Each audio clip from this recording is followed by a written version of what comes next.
Good morning, everyone, and thank you so much for attending today's coffee chats. I'm so glad you're here, and I'm excited to introduce you to our guest, Jen Holt, the founder of Bright Finch Coaching, where she helps leaders and professionals find clarity, confidence, and purpose during times of transitions. Jen brings nearly 20 years of experience in national security and technology, so she knows what it takes to lead in high stakes environments, and also she understands the quiet questions that can follow even the greatest successes. Through her one on one coaching, group programs, and workshops, Jen blends mindset work with practical strategy, holding space for what she calls the messy middle. That space between where we are and where we are going.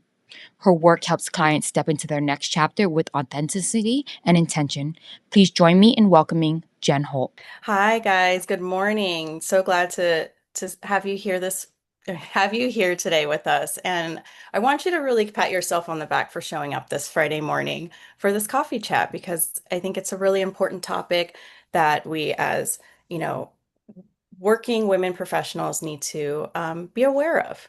So before we jump in, I want to ask for a moment of honesty from everyone. So how many of you have ever said, I'm fine. I'm fine. I'm fine. When you really mean I'm running on fumes, right? Yeah, me too. So, as Danielle said, I'm Jen. I'm the founder of Bright Finch Coaching, where I work with professionals and leaders navigating that clarity, reinvention, and what I really like to call the what's next season of life. And as she mentioned, I worked 2 decades in high pressure environments from everything from national security with the FBI to big tech, the intensity of big tech with Amazon. And so I've seen burnout show up in every corner of every industry.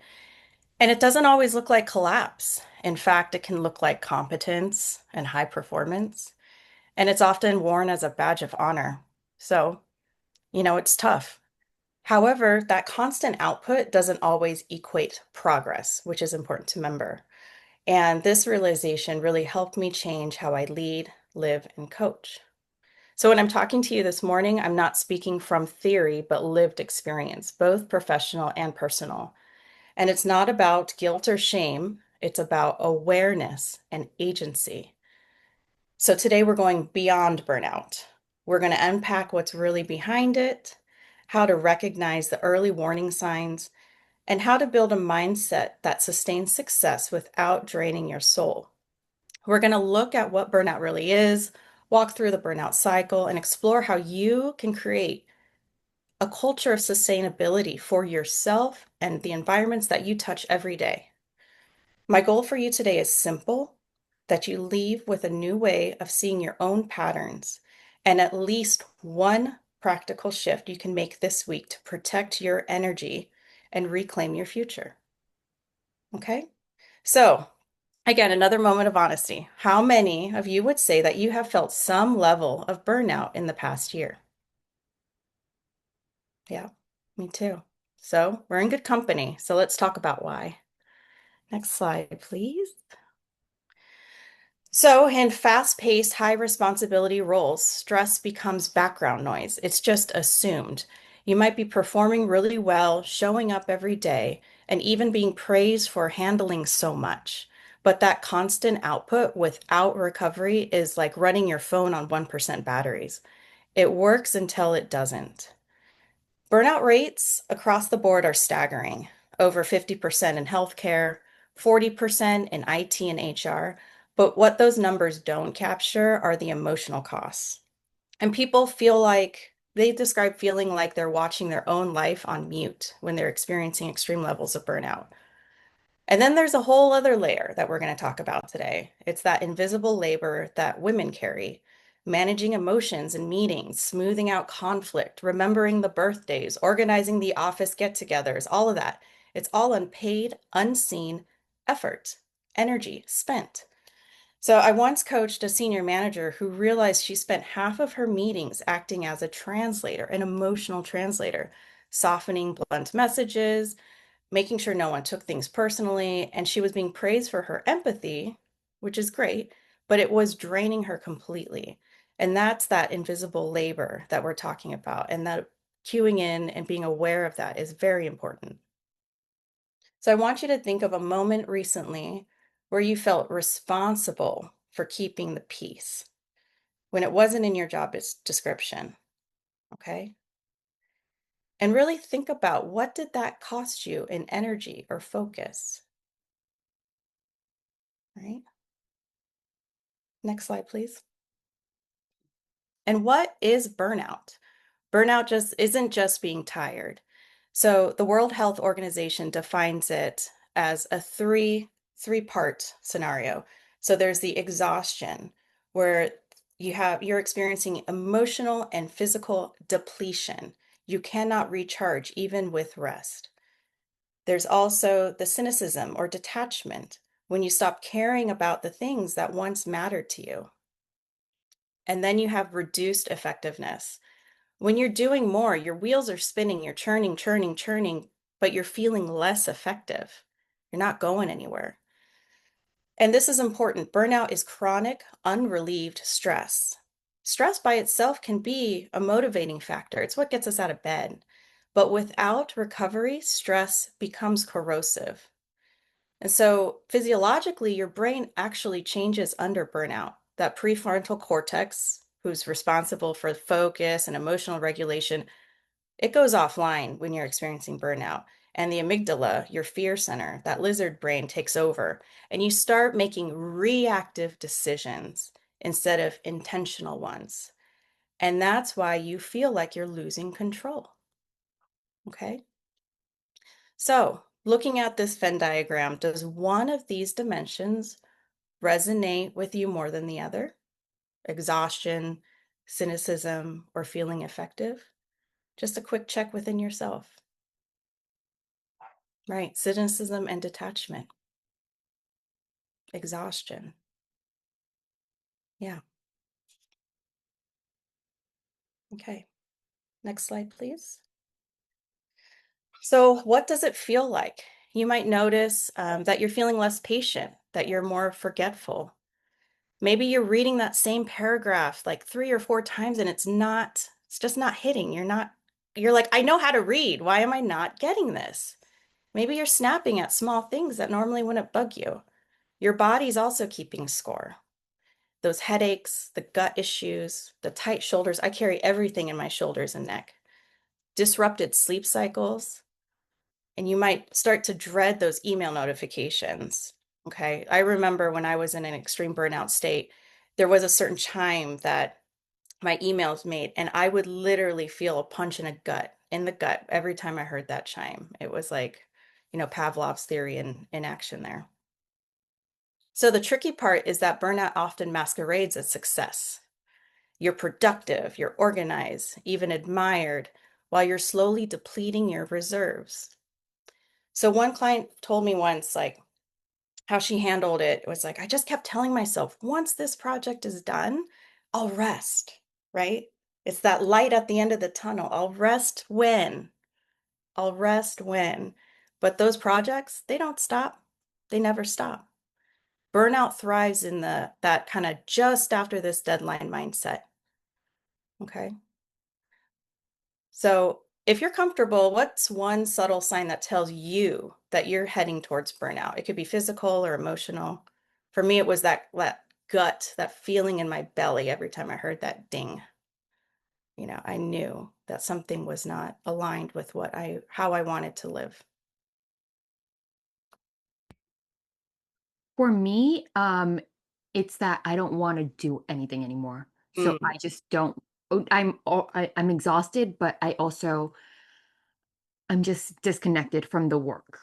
hmm Yeah, thanks for sharing. Yeah, it's that, maybe something that initially you felt very passionate about or were really into, and it's just drained out of you. Someone has pulled that plug. Yeah, crying all the time. It's also a sign I haven't eaten enough. When you can't smell. Yep.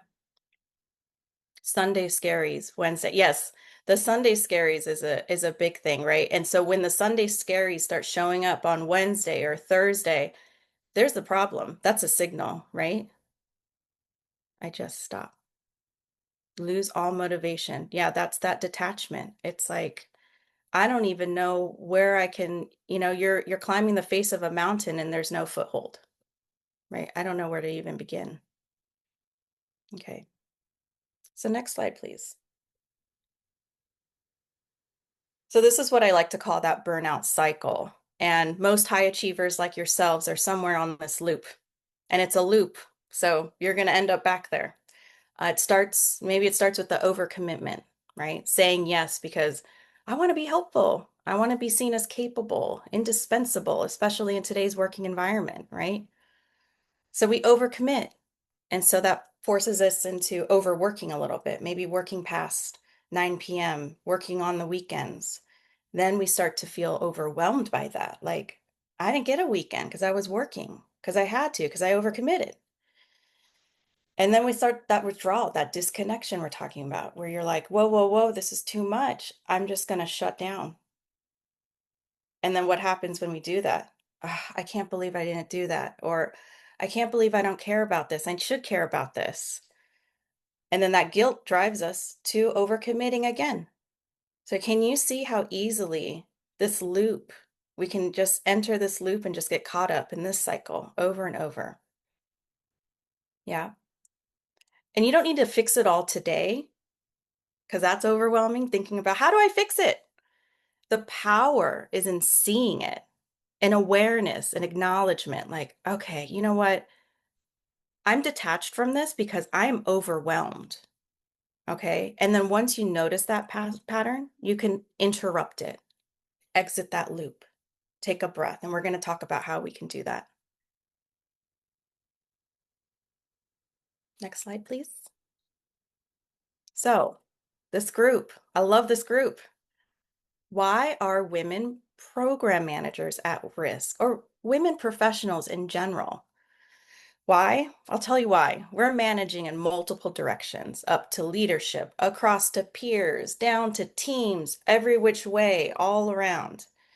Then you add in the context switching, okay? The emails, the meetings, the chats, the multitasking, and you're burning that cognitive fuel faster than your brain can replenish it. Every task switch costs about 20 minutes of focus. I want you to really think about that. So every switch from email to Slack to meeting, back to Slack to email to chat, that's 20 minutes of focus time down the drain, right? Now take all that as if it's not enough. Now we're going to throw on the social conditioning, right? You have to be competent, but not intimidating, collaborative, but not a pushover, productive and but endlessly available. It's an impossible equation. When I think about this, I think about America Ferrera's speech in the Barbie movie. You guys recall that? I mean, that struck my soul like a bolt of lightning, you know? So researchers call this emotional dissonance, when your outer expression doesn't match that turmoil of your inner state. And living in that state is exhausting, right? And that's why this burnout issue is such a massive issue for female professionals. So I want you to take a mental snapshot of your typical week. Where's your biggest capacity gap? So that place where what's expected of you and what's actually humanly possible. Where is it not matching? Where is it misaligned? Okay. And don't start to problem solve. Just identify it, because that is not weakness. That is awareness, right? That capacity gap. Next slide. So, what do we tell ourselves? What are the stories that we've told ourselves throughout the years as we've experienced those feelings of detachment and tummy aches and tight shoulders and capacity gaps? What do we tell ourselves? Well, if I just push harder, I'll catch up. If I can't handle it, I'm weak. You know what? If I just take a bubble bath and light a candle, all my worries will melt away. Okay? So the truth is that burnout is both systemic and personal.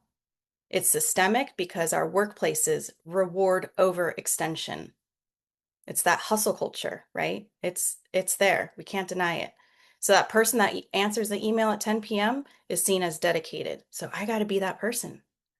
And it's personal because we internalize these messages and we start equating our worth with our output.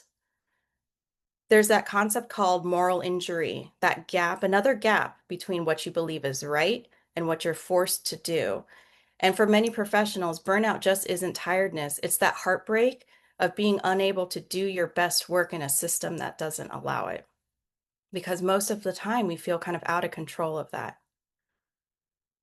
And so, what are some myths that you've been told, and what keeps them alive? Is it that urge to push harder, to prove, or to please? And a lot of this comes from, outside of the workplace. It's how we grew up. It's what we've been told our whole lives. So it's tough to identify.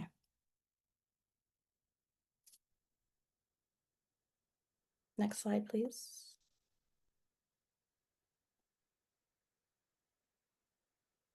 And that's where we get to the burnout busting compass, the Bright Finch framework. Go back one more. Yeah, there we go.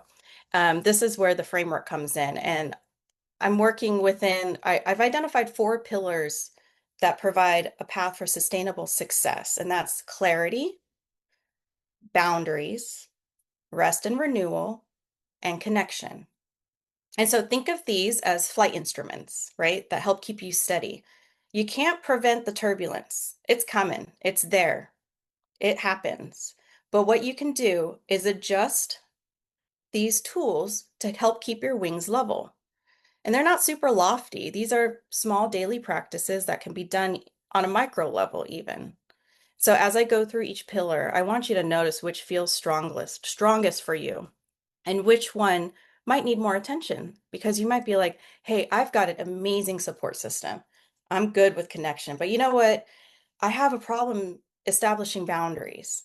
So just kind of see what resonates and where you can kind of pivot and pour into a little more. But first, next slide, please.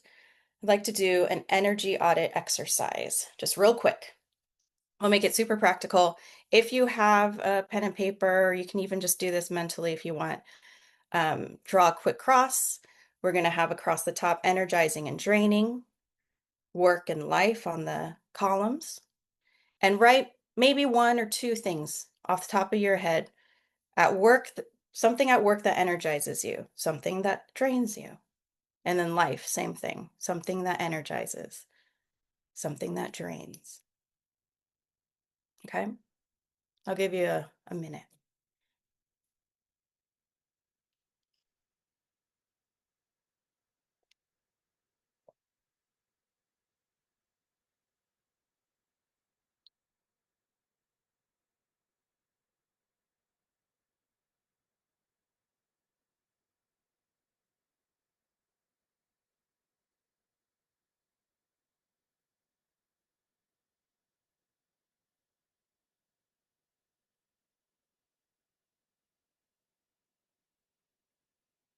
No wrong answers.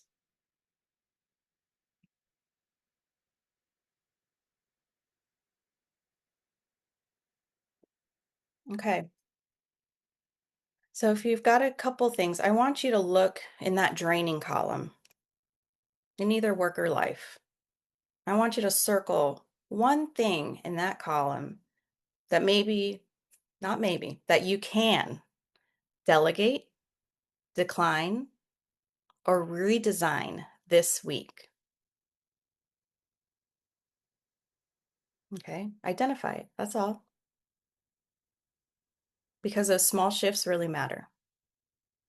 That awareness, that control of identification is huge. That's the first step. Okay, next slide, please. Okay, so this clarity cuts through that noise, because not every task deserves equal energy. Okay, I want to repeat that. Not every task deserves equal energy. We spend so much time reacting that sometimes we forget to ask, does this move me closer to what matters, my priorities? And if not, it's probably noise or urgency dressed up as importance. So, as you identify these things, again, delegate, delay, delete, or redesign. Okay? Delegate, delay, delete, or redesign. So, a good way to kind of make this practical is try a top three list every morning or evening. Three actions that actually move your work or life forward, right? And everything else is optional. But these three actions, these are top three. And start your day or end your day with identifying these top three.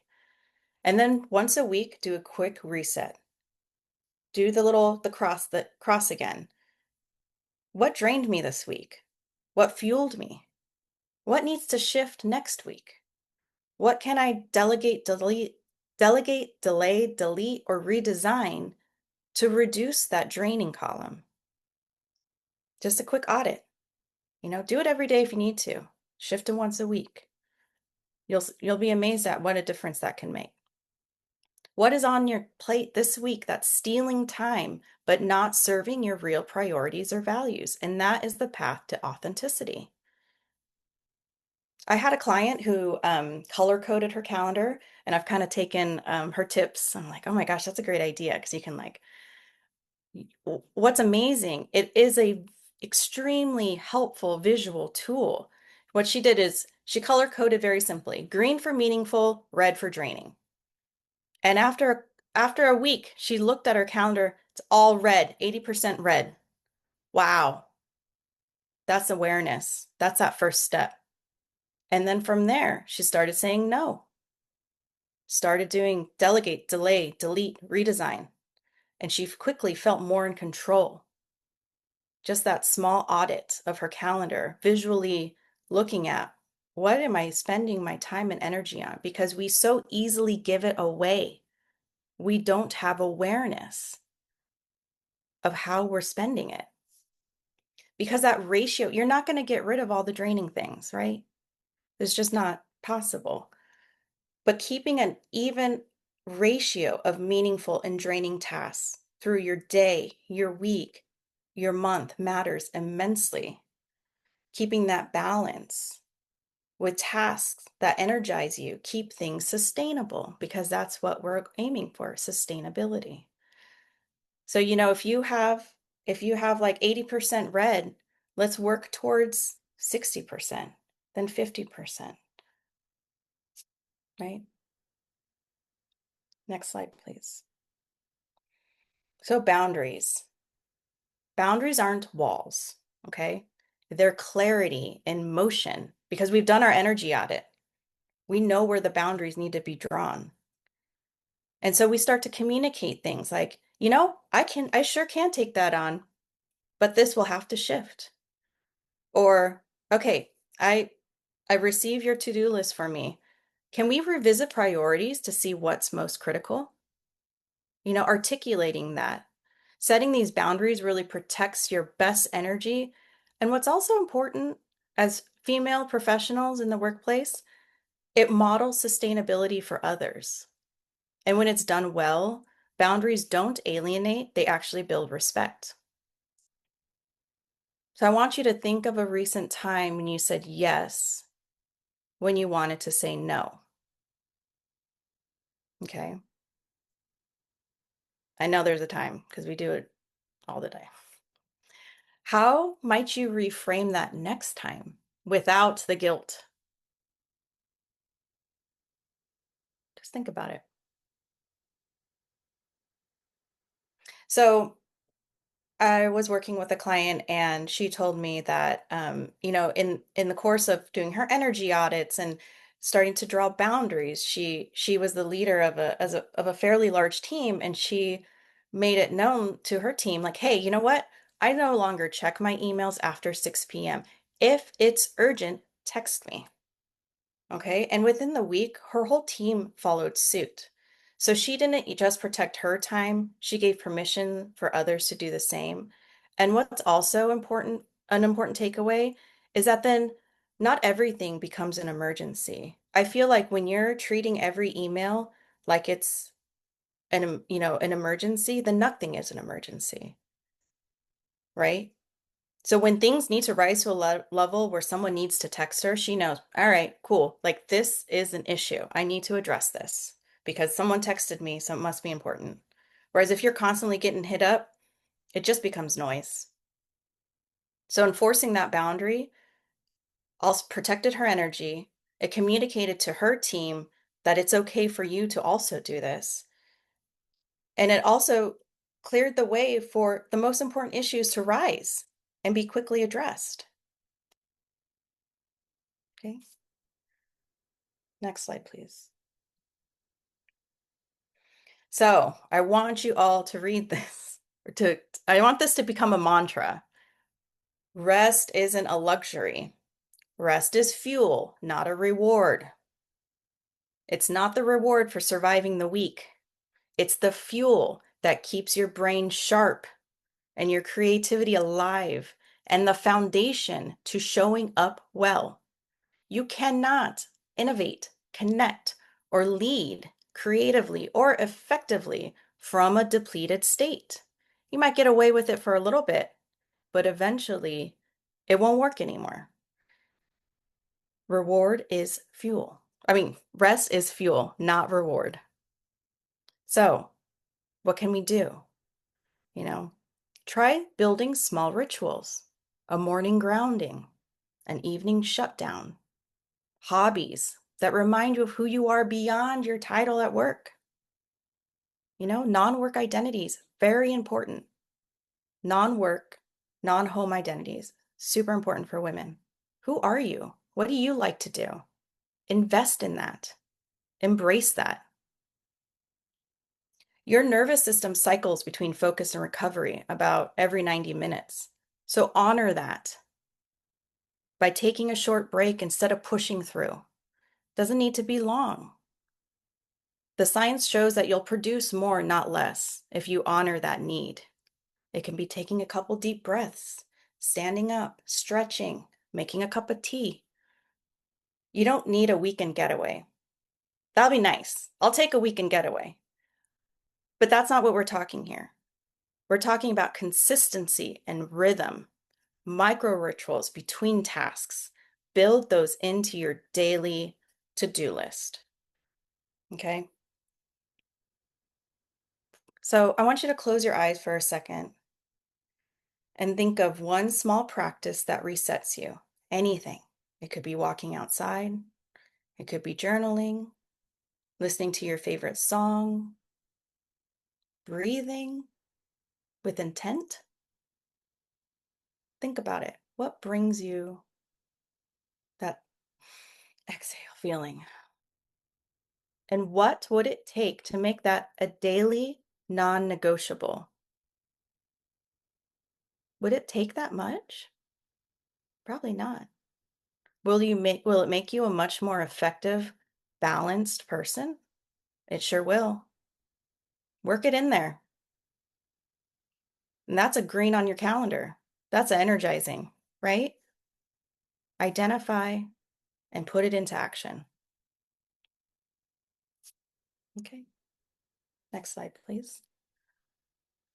Connections. Connections that spur sustainability. Because you know what? Burnout loves isolation. Okay. It convinces you you're in a silo. You're the only one that feels like this. No one else is struggling, only you. That's where it loves to live. It loves to just thrive there. It grows. It gets super toxic in isolation. So to battle that, connection is the antidote. It shrinks it. It starves it.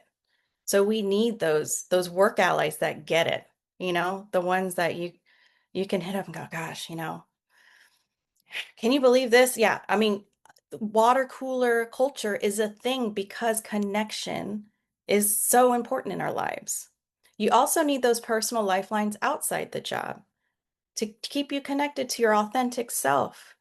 What gives you joy outside of work? Who are those people? And of course, your connection to yourself. Listen to your gut, your intuition.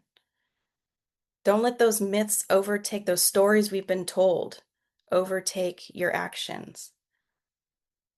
Connection to self, those breathing exercises, connection to self, acknowledging how things feel, being honest, authentic to yourself. You can't pour from an empty cup, but you really can refill it with community. Okay? So I want you to think of a person that makes you feel like yourself again. That version of you that can laugh really easily, that can be your true self around, that you look forward to seeing or hearing from, but you probably don't as much as you would like to. And I want you to send them a message today at some point and just say, hey, thinking of you. Hope all is well. That's self-care. That's giving you that fuel. Okay? Connection. Next slide, please. So burnout is a signal. It's not a dead end, right? It's just the signal. It's a signal that your awareness needs to rise, that you need to start listening to what's going on inside and start changing things up a little bit. So you need to start asking yourself, what needs to change in my work? What needs to change in my expectation of myself? And what can I let go of? And when you start asking these questions and answering them honestly, you kind of stop trying to fix burnout, because it's just the signal, right? We're not going to fix it, but you can start redesigning your life. Because sustainable success is about that recalibration. It's not retreat. It's not, going away for a weekend and hoping all my problems, melt away in a bubble bath, even though that sounds nice. And it is nice, but it's not going to spur sustainable success. It's not that recalibration. You got to do the work. So take a moment and pick one of those questions and go with your gut. Listen to your intuition. Write that first answer that comes up. Even if it's messy, even if it's incomplete, even if you're afraid to put it on paper, just word vomit it out on paper. Okay. And that's where the change begins. Again, awareness. Your eyes are open now. And then there's a saying in psychology that insight without action changes nothing. Because clarity is super powerful. Having that awareness, great, amazing, amazing first step. But it's that action that rewires your habits, that creates that sustainability. You got to take that first step. The awareness is amazing. A lot of people don't even get there. But now what are you going to do with that clarity, with that awareness? Got to take action. And you can do that through those micro shifts. Doesn't have to be grand, doesn't need to be extremely taxing. Just, you know what? I every 90 minutes, I'm going to get up and do a 30-second stretch, some breathing exercises, and that's how I'm going to shift my day. Start there. Small, micro shifts, but consistent. Next slide, please. So you can lead and grow sustainably without losing yourself in the process. And I want you to remember that mitigating burnout is not selfish, it's strategic leadership. And when you protect your energy, you're modeling something really revolutionary, that success and self-preservation can coexist. You don't need to burn down your life to find balance, right? You don't need to throw everything away and start from scratch. You just have to start reclaiming it piece by piece.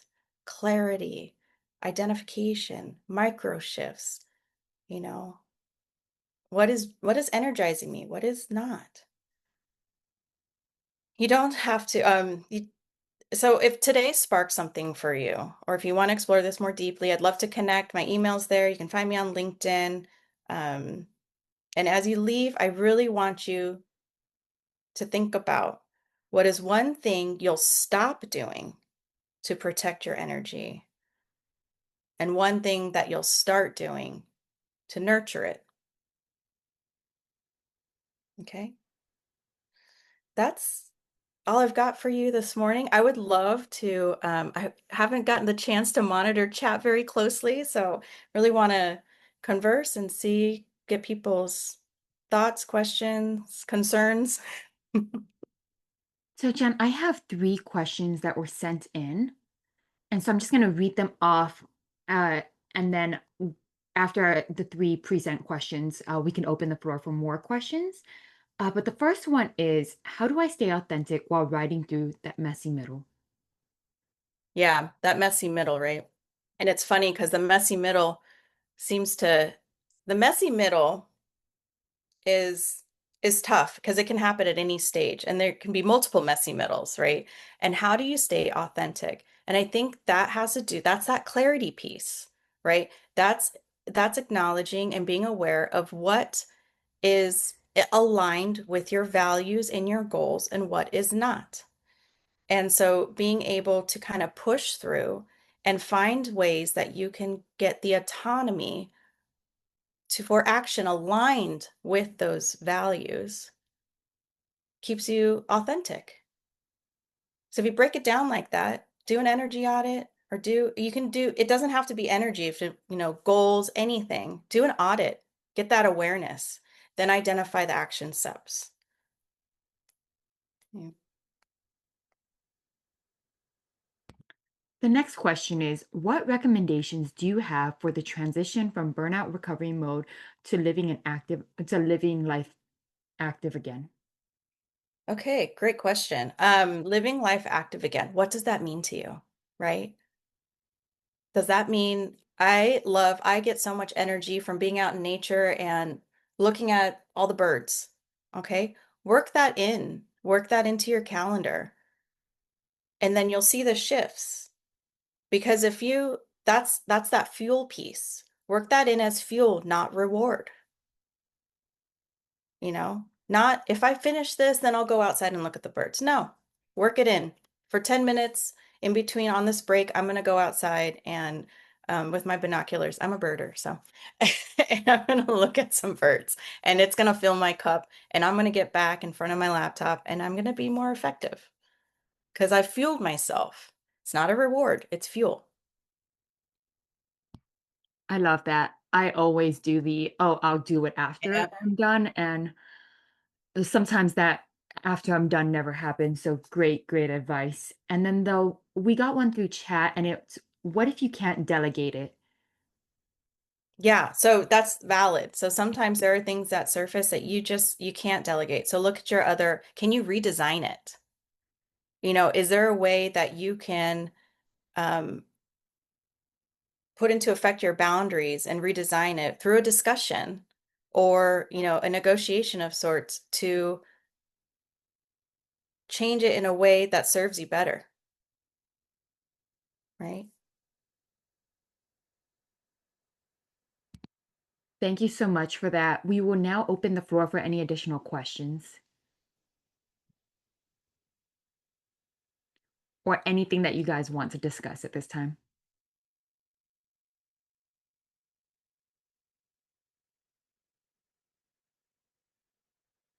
So I think we don't have any more questions, which is great because it means that you answered everything through your session. And Jen, I just want to thank you so much. I think that this topic is so important. It's really, really needed, especially going through some of the times that we're going through right now. And it just reminds us that we need to take a step back and look at what we're prioritizing in life. So thank you so much for this session. As everyone knows, this will be posted. I will be sending out these slides later today, maybe tomorrow, at latest tomorrow. But it will be, I'm hoping to have the recording edited by the end of next week and posted online. So if anyone has any other questions, please reach out to me. And Jen, I anything else you want to add? No, I don't have anything. I want to add just my appreciation for you and this group and everyone for taking the time out of their Friday to dial in. Thank you so much again.